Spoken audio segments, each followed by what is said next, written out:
Salut tout le monde, j'espère que vous allez bien. Aujourd'hui, nous n'allons pas faire de critique de comics, mais on va parler d'une opération qui est sortie très récemment avec ces fameux comics. Vous voyez, je ne les ai pas tous, vous avez dû les voir tourner sur d'autres vidéos, sur Twitter, sur plein de réseaux sociaux. C'est la nouvelle collection des titres Marvel qui reprend des titres, on va dire, fondamentaux, alors plus ou moins fondamentaux, mais quand même, je trouve que vraiment là, on a vraiment des bons produits, il n'y en a quasiment aucun acheté. Alors pourquoi je les ai pas tous? C'est très simple, c'est parce que j'ai déjà la plupart des autres. Là, c'est ceux que je n'avais pas encore, que pour certains, je devais acheter. Je pense notamment à Spider-Man Blue et Daredevil Yellow. Et Venom Rex, mais Venom Rex, j'attendais une édition en Marvel Deluxe, la réédition du run, c'est Donny Cates, hein, je crois. Ouais, Donny Cates et Ryan Stegman, j'attendais une édition Deluxe parce qu'ils sont disponibles en 100%. Et je vous avoue que les 100%, maintenant, j'évite de les prendre, sachant qu'on a une ressortie peu de temps après en Deluxe qui sont de bien meilleure facture. Donc je préfère attendre. C'est pareil pour Immortal Hulk qui est disponible en 100% en plusieurs tomes. Mais là, avec l'opération à 5 euros, je me suis dit pourquoi pas. Parce que oui, je vais en prendre un, je vais poser les autres, pas besoin de tous les garder. Cette opération de comics avec de belles couvertures, il y a vraiment un beau petit format. Alors c'est toujours gênant quand on veut pas tout, parce que par contre, il y a le numéro, c'est fait exprès. C'est marketing, vous voulez tout, les 10, eh bien, si vous ne les prenez pas tous, vous allez avoir des trous avec des numéros manquants. Je trouve que c'est du génie. Je me suis dit, tant pis, je ne vais pas acheter des doublons ou alors un récit qui m'intéresse moins. Je pense à tort, parce que je vais vous faire un petit peu l'historique de cette collection. Alors, dans la même collection, vous avez tout ça. Voilà, je vous les montre à vous. Et je vais faire le point après. Donc, c'est la collection Panini Comics pour le printemps des comics.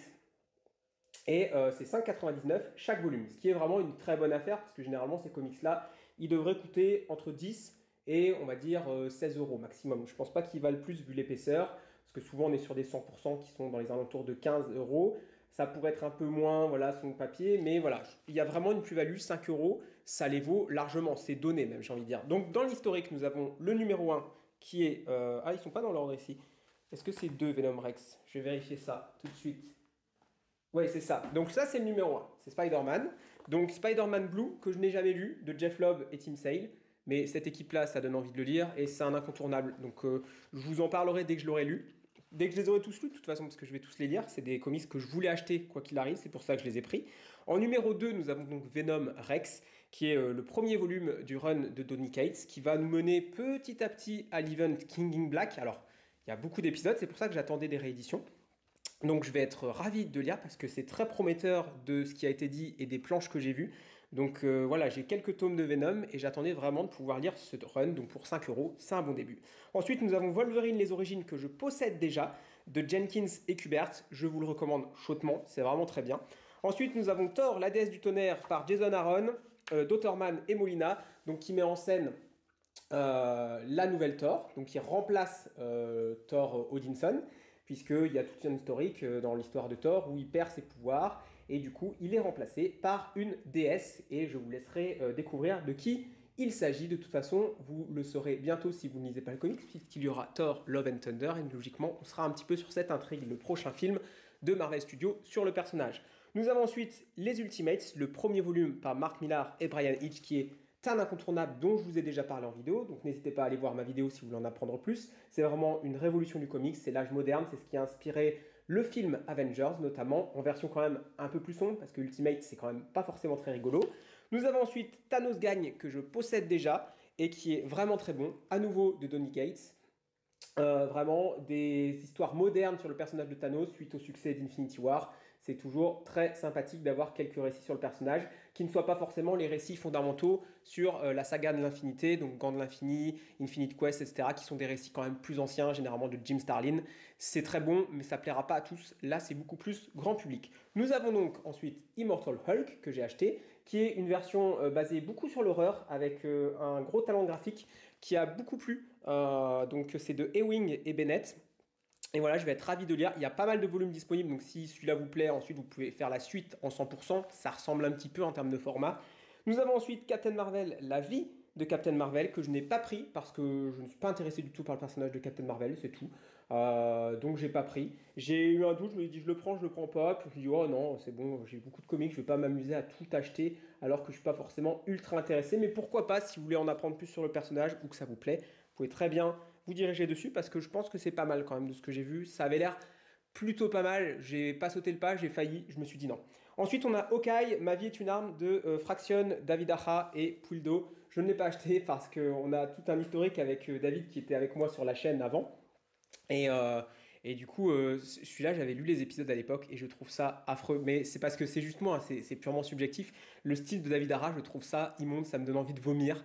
Et du coup, pour moi, j'ai envie de me brûler les yeux quand je revois ce Hawkeye. Du coup, quand je l'ai vu dans cette collection, je me dis rien que pour lui, de toute façon, je n'aurai pas les 10. Donc ça sert à rien de tous les acheter parce que je ne prendrai pas Hawkeye.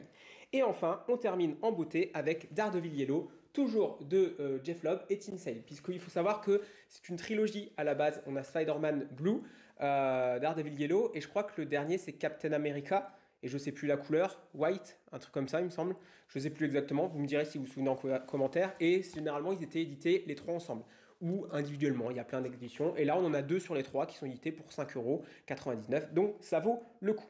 Donc vraiment, si vous voulez commencer les comics, si vous voulez faire découvrir les comics à quelqu'un, c'est une bonne affaire, je pense que vous pouvez y aller, même si moi, ok, je vous ai critiqué le Hawkeye, il a plu à beaucoup de monde, il a beaucoup de succès, c'est pour ça qu'il est là, c'est purement subjectif, hein, il en faut pour tous les goûts, vraiment vous pouvez y aller. Vraiment, soit vous prenez toute la collection, soit si vous devez choisir en ordre d'importance, je dirais Spider-Man, Daredevil, donc les plus importants pour moi, alors je dis ça mais c'est pour moi, pour débuter c'est peut-être pas les mieux, Spider-Man je pense ça va, Daredevil aussi, mais vraiment pour débuter prenez Ultimates, prenez Venom, et peut-être Thor, pourquoi pas, pour quelqu'un qui débute, parce que ça se laisse lire assez bien. Moi, j'avais lu un petit peu tout le run, c'était vraiment sympa. Et ensuite, pour quelqu'un qui connaît déjà et qui veut des nouveautés, dans ce cas-là, vous partez sur Hulk, sur Hawkeye, sur Captain Marvel, Thanos, etc. Et Wolverine.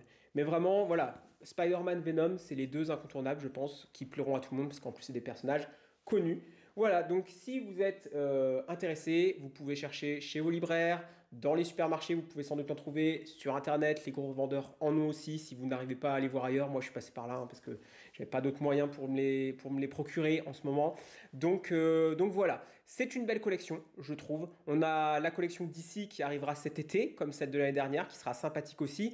Et vous avez également une collection plutôt appelée Marvel Dark, avec des récits pas trop chers, mais pas dans le même format. C'est beaucoup plus petit, c'est pas du dur, et c'est plus sur des héros sombres, style Ghost Rider. On a à nouveau du Venom, on a, je crois, du Daredevil peut-être, on a du Spider-Man, et c'est des récits un peu moins, on va dire, soit connus, soit des récits qui ont été édités à de multiples reprises. Alors c'est le cas parfois ici, mais pas forcément. Je trouve que là, on a vraiment des récits qui sont dans une deuxième édition, qui n'existent généralement que en 100% pour la plupart. L'exception étant plutôt Spider-Man Blue, Daredevil Yellow, qui sont plus anciens et ils ont plusieurs éditions.